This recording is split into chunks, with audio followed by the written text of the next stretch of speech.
Um, Tom has worked in a wide range of roles from astrophysical researcher to designer to corporate executive, developing new hardware and software products and services. He's played a significant role in established projects with global reach, including Microsoft Outlook, Yahoo Search, Google, and scaled new projects from conception to significance. Yahoo Answers from 0 to 90 million users. Tom has pioneered and practiced a unique approach to rapid prototyping, visioning, and leadership that can jumpstart innovative new ideas, as well as move organizations at unprecedented speeds. He was a founding team member of Google X, developing technology such as Google Glass and Google's self-driving cars. And through his investment work, Tom was able to establish and elaborate a thesis on how humanity can become net positive through the emergence of environmentally regenerative technology, as well as radically disrupting nature-negative industries. This has allowed him to combine two areas of long-time focus, developing breakthrough technology while addressing global issues. And Tom brings a fundamentals-driven both physics and financial approach to investment and is deeply passionate about supporting entrepreneurs, building relationships, and helping to realize a future that brings humanity and nature back into vibrant harmony. There we go. So, Tom, welcome. We're so happy to have you here today. Hey, good to be here. And I wanted to start on the prototyping piece, but we'll definitely talk about At One Ventures very soon.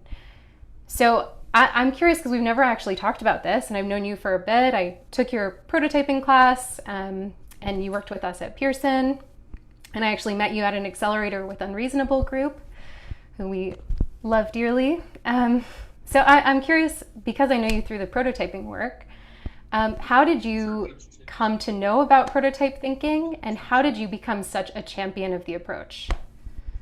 Hmm. Well, I guess I didn't come to know about it. It's just that was like a label to go describe a bunch of activities that were developed over a decade. So I guess I came to know about it by making it, but like I mean, I guess that still is a Yeah. process of coming to know about a thing. But like the actual process that kicked off a ton of experimentation was that, well, I mean, as a kid, I would always experiment with things, but not necessarily in like a formal, teachable kind of way. But like I remember I got my first, role as a manager, and I had not a huge team, like four people reporting to me, that kind of thing. Yeah, but I immediately had the realization that up until that point, like if I messed up at work, I would only mess up my own career, right? It's like, because I was formally trained as a physicist and as an engineer. So like you mess up that work, it's like, okay, well, you just messed up your work. Or later on when I was doing design work and software work, you mess up that work, you just mess up your own career. But as soon as you got four people reporting to you, it's like, oh, if I mess up, I'm messing up five people's careers. And that just Mm, made me think about the whole thing differently, where I was like, wow, I mean, if somebody else's fate is at stake, then I should take this real seriously. And I don't know what that says about me, that I like take my own fate less seriously than other people, but it's fine. But it made me like very systematic about learning how to be a good leader. And it turns out that there's tons of books and magazines and podcasts. I basically listen to three podcasts all the time. So Harvard Business Review IdeaCast, PBS CEO Corner, and the Stanford Entrepreneurial Lecture Series, mm, Entrepreneur Thought Leader Lecture Series. And between the three, they published a lot actually, and it meant that like at least like three times a week, I was getting new ideas that were coming in that I would just try out and um, and try out with the idea of, well, is this helping my team operate more effectively? Is this helping me become a better leader? Right. So I wouldn't ever just read something and be like, oh, well, that's fact because I read it. It's I would read it and be like, well, it sounds pretty interesting. It seemed to do something interesting at Procter and Gamble, or do something interesting for, this railroad company or whatever. It's like, why don't we try it out? And basically, I tried out many, many things because you get like three new ideas per week, and I would literally try to do it in the same week. It's kind of like when if you've ever like signed up for the word of the day and they're like, oh, try to use this yeah. word sometime today. I was kind of like that, but like, oh, sometime this week I'm going to do some experiment with this. And pretty soon I found that a bunch of the things basically didn't work. Some of them did work in varying degrees. And I started taking the notes on the parts that were working and just kind of like slicing off the pieces that were working for my team and doubling down on them and systematizing them. And pretty soon, the team started to really, separate itself out from other teams. Like just the pace of execution, like the quality of work that was coming out of it, these sorts of things that we could, bite off and really do something with. These were, well, like there was a whole kind of arc. Like actually how I got the team in the first place was like I was like doing these things and people were like, "Oh, you're really fast at your work. Let me learn some stuff." So I would just like teach some stuff around me. And then one day my boss's boss went to my boss and was like, "Man, Tom's team is kicking ass. They're like producing so much stuff." And then my boss was like, "Tom doesn't have a team. What are you talking about?" And it's like, well, these people though. And it's like, "Oh no, those people, they just like working with them. I don't know." It's like, well, he should have a team. So anyway, those people became my first team. And then later on, like we basically that same pattern kept repeating because like people would be like, "Man, Tom's team is like getting so much done. Like, does he have like 50 people in his org?" And he's like, "No, he got like 8 right now." And it's like, well, we should probably have 50. Anyway, like little by little, like my team size kind of ratcheted it up. It was like 4, and then it was 8, and then it was, like 11 or 12, and then it was like 18, and then it was 25, and then it was 50, and that was whatever. It got into the hundreds. And every one of those times we were just like people recognized that the teams that I was running or working with were just starting to significantly differentiate. And it comes down to something relatively straightforward. Like um, I started doing this practice, especially when I was doing all these experiments, that on the Friday morning I would look back at the week and I would reflect on, well, what are the experiments that we tried this week? What are the things that we got done this week? And how did they go? Right. And then next to that, I would write, so I'd like do a little line down the center of the page, and in the right hand column, I would label the right hand column 10% better.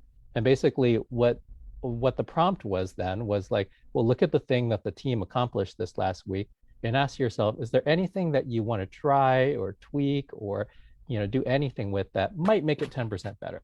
Mm-hmm. And that could be defined in a lot of ways. Maybe 10% faster, 10% higher quality, 10% more voices in the mix, whatever, right? It's so whatever better was by that activity.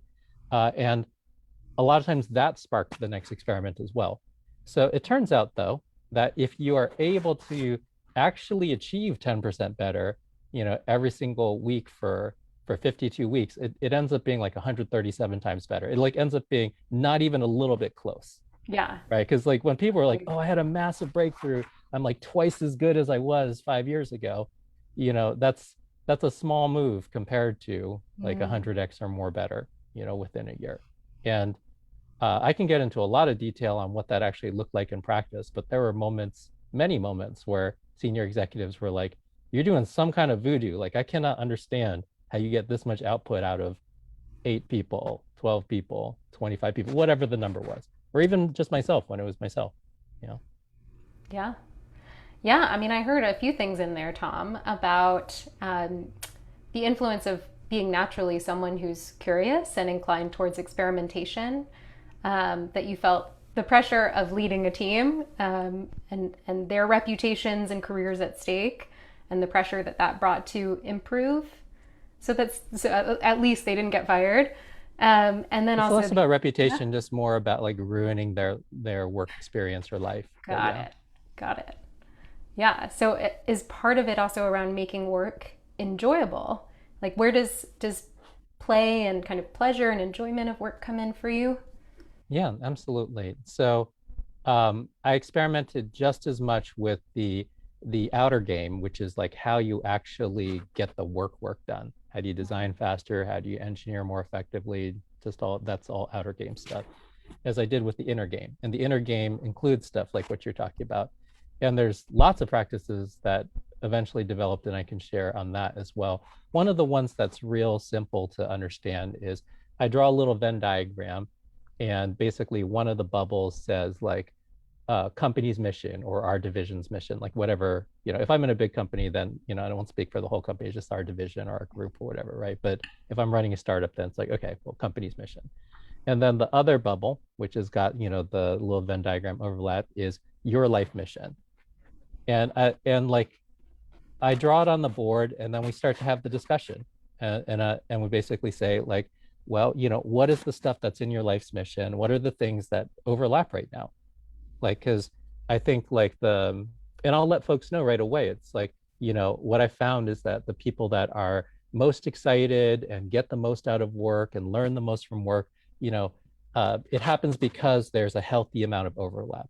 Mm-hmm. And I define what healthy is too, because if it's like 90% overlap, that's too much. That's too much. But like your life probably will also include things like family and relationships and like things that are not like the mission of our division in so-and-so company, right? That seems a bit much for there to be a 90% overlap. But if it gets to be less than 10%, that's way too little. So I basically let folks know, look, somewhere between 10 to 50%, that's kind of the healthy band. Mm-hmm. And like, let's find out where you are right now. If it starts slipping and you were at 25% and it's like drifting down to 15 and 10, yeah, let's go and turn this around. And it'll be both a present moment exercise, and it's also a future looking exercise in that like, hey, there's parts of your life mission that you haven't done yet. There's skills that you wanted to learn. There's things that you wanted to try that haven't been done yet.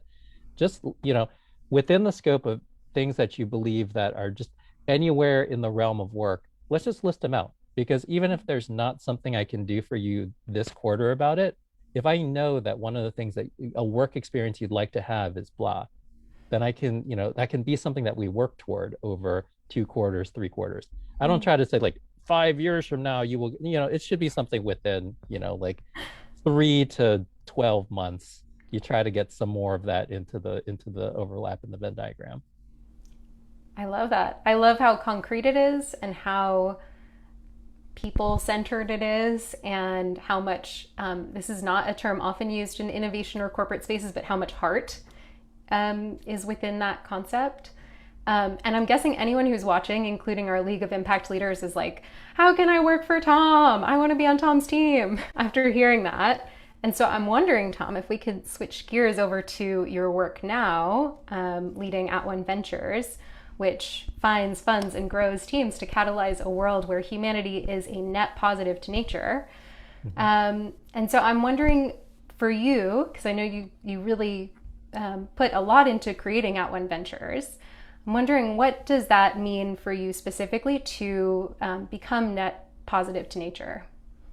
Yeah, so my formal training is in physics and electrical engineering. And from the pure physics perspective, there's no reason that our industrial economy couldn't make nature healthier while providing us products and services. What we currently do is we have an industrial economy which is just willing to mow down nature or strip mine nature or tear it to pieces in order to go make some products or services. But like, in physics, you can go back just to the basic things, matter, energy, time, and space, and you kind of work through it. And it's like, well, is that required? Must you destroy nature in order to make anything? And it's like, no, that's not required. So if that's not required, then there must be the possibility of a civilization where the net output of humanity is that nature is healthier, is that like every single year that humanity exists on the planet, nature is healthier because we exist. And I was like, oh, that's worth working for. And not only is that worth working for, it's probably a necessary condition of any civilization that lasts for more than a couple thousand years. Because even if you were only a little bit net negative to nature, let's say you're only 0.1% net negative to nature, well, that means there's a death date to civilization. It's 1,000 years in that case. 1,000 times 0.1, boom, that's 100% of nature is gone. And trust me, civilization would have collapsed before that, right? But it means that as much as we're like arguing about can we get to sustainable, like that's not even the goal. Sustainable can't be the goal. Like if we want to be on the planet for a long time period, then we need to be adding to it. We need to have all of life be healthier because we exist. And basically the goal of our firm then is to invest in the complete redoing of the industrial economy so that industries that are massively negative to nature, we crash their footprints down by, 10x, 20x, right? So it's still a little bit of negative footprint, but we're getting most of the funk out of the system. Sometimes it's way bigger than that. Like, you know, two of the big industrial polluter, industries that pollute water are agriculture and textiles. And one of our investments basically eliminates all the water waste from the textile dyeing process, which is where most of the Wow. wastewater from textiles come from. So sometimes, we crash it down by 90%, but other times it's like, oh no, it's gone, right? Like that Mhm. we just don't produce that type of waste anymore. And then, other businesses that we invest in are actively generative, where it's like, oh, this will actively bring back habitat. This will actively, support biodiversity. So yeah, so all of our investments are companies that can do one of those two things. And we do those things through disruptive deep tech. So some deep technical innovation, which is why it's fun work for me as well, because I get to go work on, help very innovative teams innovate even faster, but on behalf of the planet.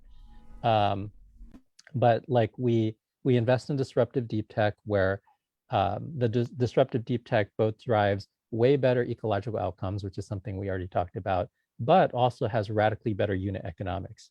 Because that basically to me is the switch, right? Like a lot of impact businesses, they have a pitch which is something like, hey, if you're willing to pay 3 times more for this or 2 times more for this, we made it, 20% better for the environment.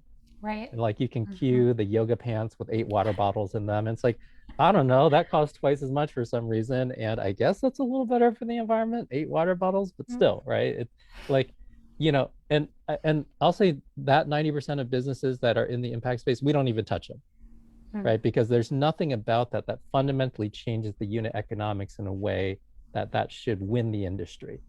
You might make a cool brand, you might, have a good kind of lifestyle business out of it. All that's great. I'm not saying that people should never make that type of business, but like relative to redoing the industrial economy, you need to go right to the core unit economics. You need to make it non-economical to keep destroying the environment. Like everybody who keeps destroying the environment will actually just lose to our businesses. Mm. Yeah.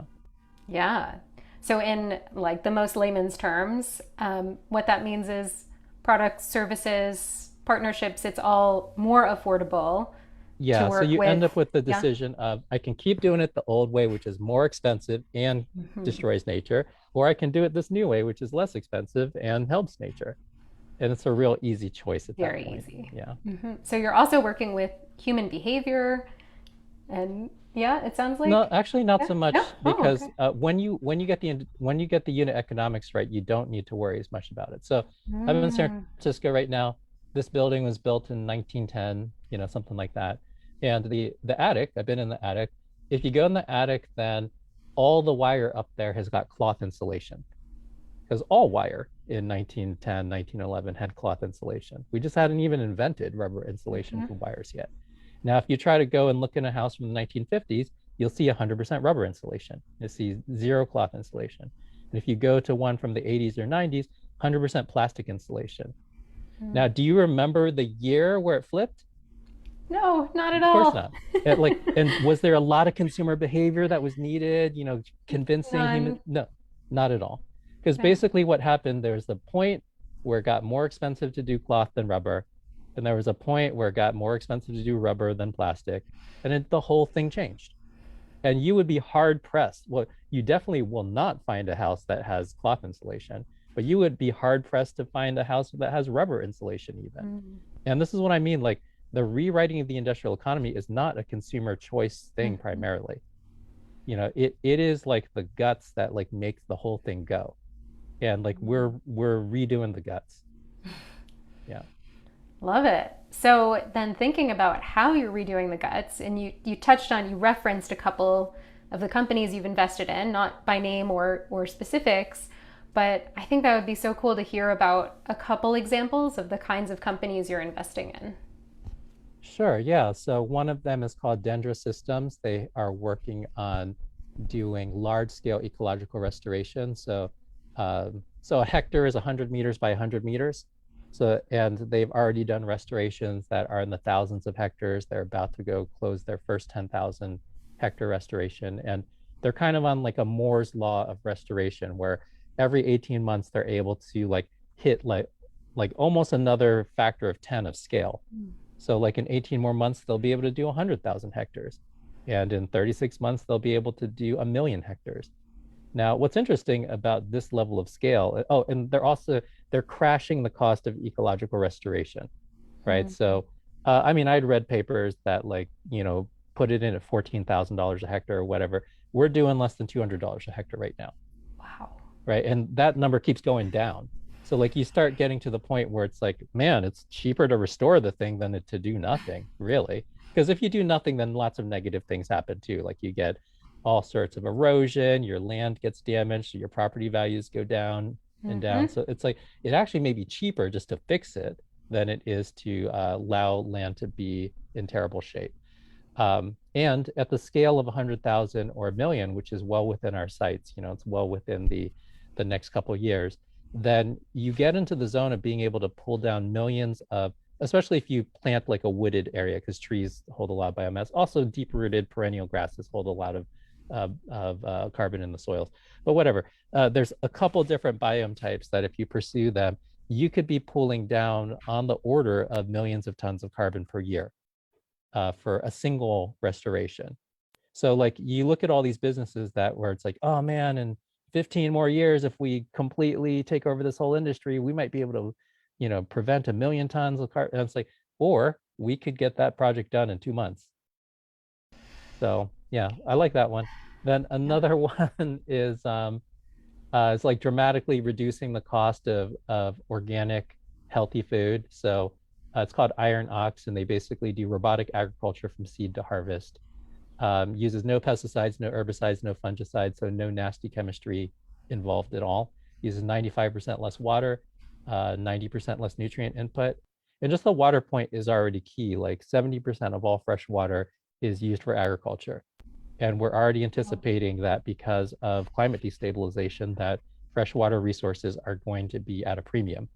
Mm. So if you can take the thing that is using 70% of the fresh water and you can reduce the need for water in that setting by 95%, you basically solve the whole water problem straight out, right? Because it's like, oh, the main thing you're using water for, you can use 95% less of it.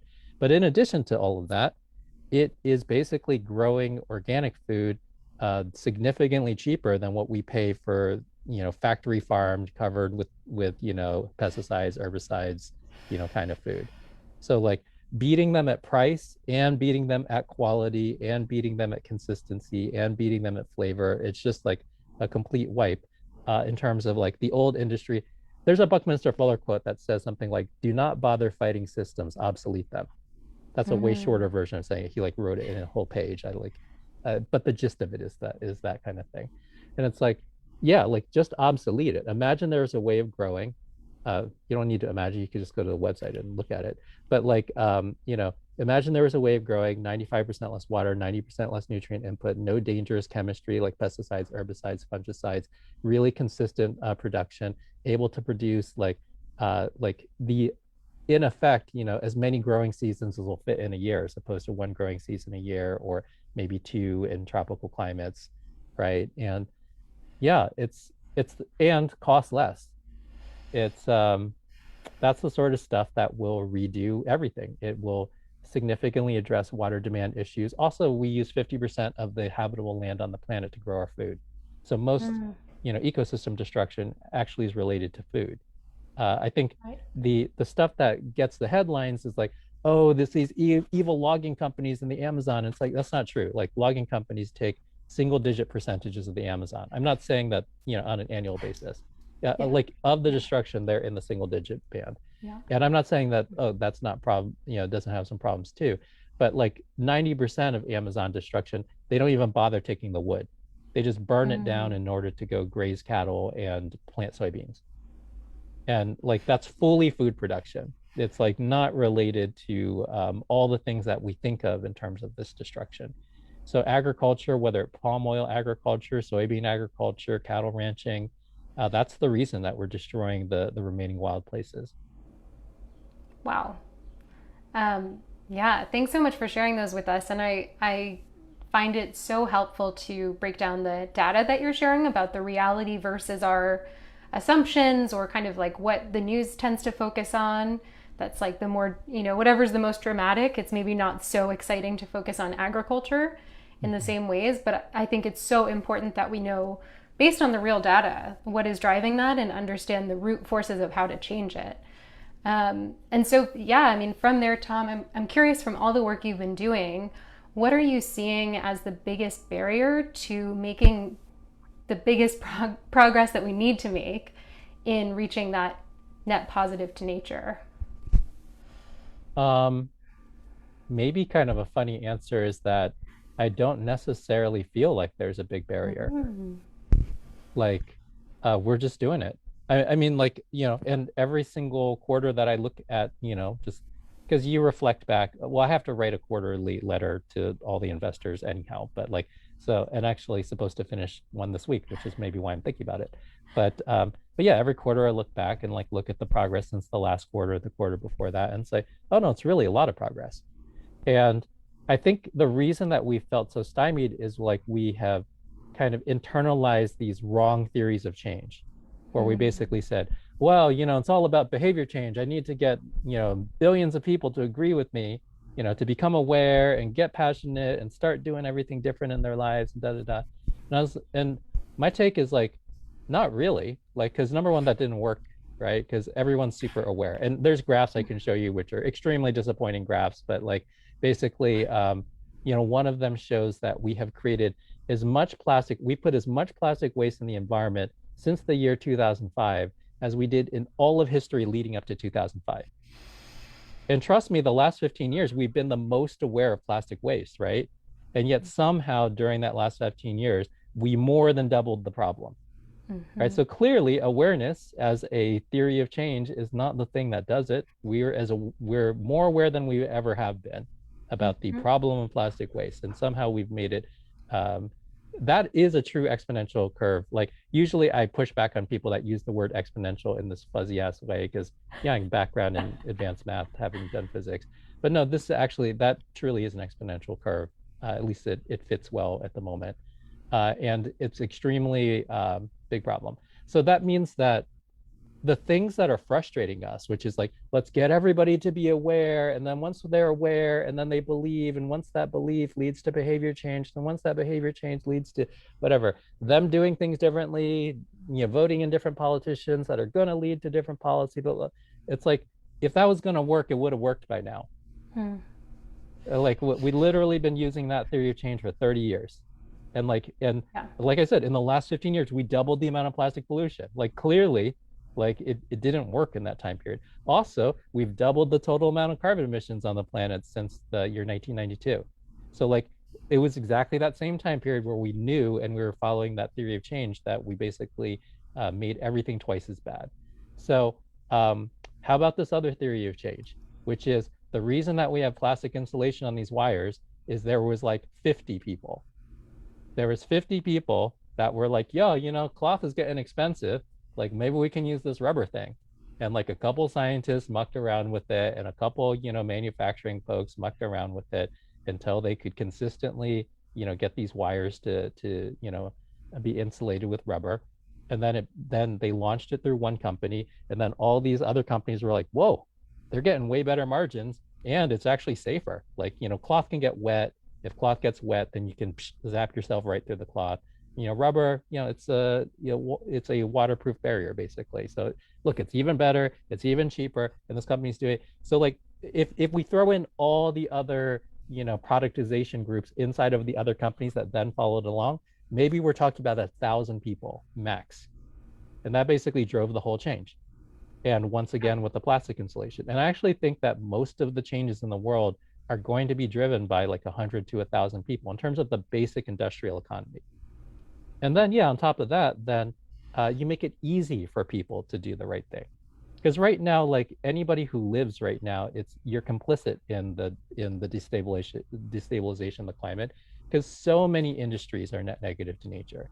Like almost anything that you do, it's like you wear clothes, you eat food, you do like things that you just are gonna do, Yeah. right? Then it's like, oh, you are complicit in the damage to nature.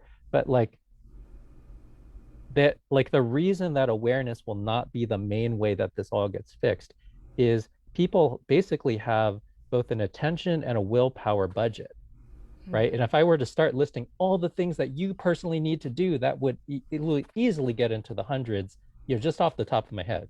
And that's more than people have willpower to do in a day. And we need to start thinking it's like, oh no, we should just make the defaults healthy, right? Like, why do people need to know 1,000 different things about the environment so they can make 1,000 different choices when you could just make the defaults healthy? Where just the process of living on the planet also helps to make the planet healthier. Like that would be way easier than what we've currently been doing. Yeah. You found a much shorter path than awareness and a million decisions from everyday people. I love it. Um, okay, and I have two more questions, Tom, but I'm also conscious that I want to make sure our League of Impact Leaders gets lots of time with you one on one. So, okay, we'll go quick through these two. I'll go fast then. Yeah, that's my Okay. signal to you. Talk faster. Okay, cool. So, Shorter answers. tomorrow's Earth Day, and how would you love to see people in organizations celebrate, if at all? I mean, I think a lot of it's been happening where, people are isolated to each other. So I've seen like my neighbors all plant gardens and like make their yards nice, and lots of people walking in the parks, yeah, because we can't be indoors.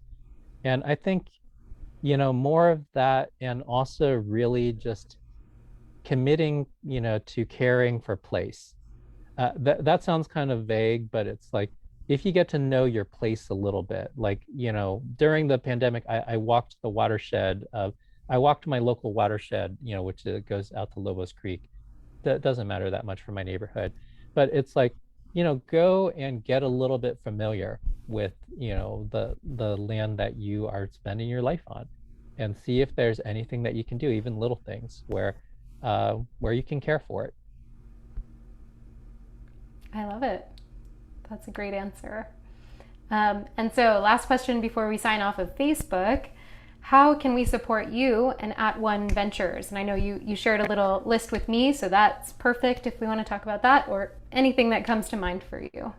Yeah, for any venture firm, then basically, if you know of companies that are doing something real compelling where they are using technology to get way better unit economics and do something great for the planet, then we would love to meet them. And then other things are um, we we have hired just a couple team members, but we're still looking for folks that like entrepreneurs and residents or venture partners. Those folks tend to already be in venture. They already tend to be investors of some type. But like we like them to have some experience there, but also to be deep as operators. So if they have skills in terms of building tech or in product or design or an operator of some form, then those are the sorts of people that we generally like to work with. And it's not an official rule, but like everybody on our team, culture wise, is very smart and very nice. And like as venture firms go, that we're not, as an industry, we're not necessarily known for being real nice. So that's one of the things that's a little bit different about our firm. And then the third thing is, I mean, we recently closed our fund. We closed over $130 million to do this type of investing. But, we'll be raising capital again in, another year or so. So if you know folks like high net worths, family offices, foundations, endowments that want to put their money into stuff that is really going to change the future of the planet, then this is the firm that is taking really big swings at it. And our early results are real strong. So, yes, those are the three kind of catch-all categories. Awesome. Thanks so much, Tom. So I'll make sure that those three ways that folks might get involved and support At One Ventures are also in the description. And thank you so much. With that, I'll sign off Facebook and we'll stay as the League of Impact Leaders. Yes, just one last Oh, yeah. thing is Yeah. if you want to check out more of this work, you can just go to www.tomchi.com. And the first talk is about how humanity becomes a net positive nature. And then there's a bunch of other talks, but feel free to watch as much as you want. So good. And we shared that around with this group too. Oh, So great. I highly recommend it. Awesome.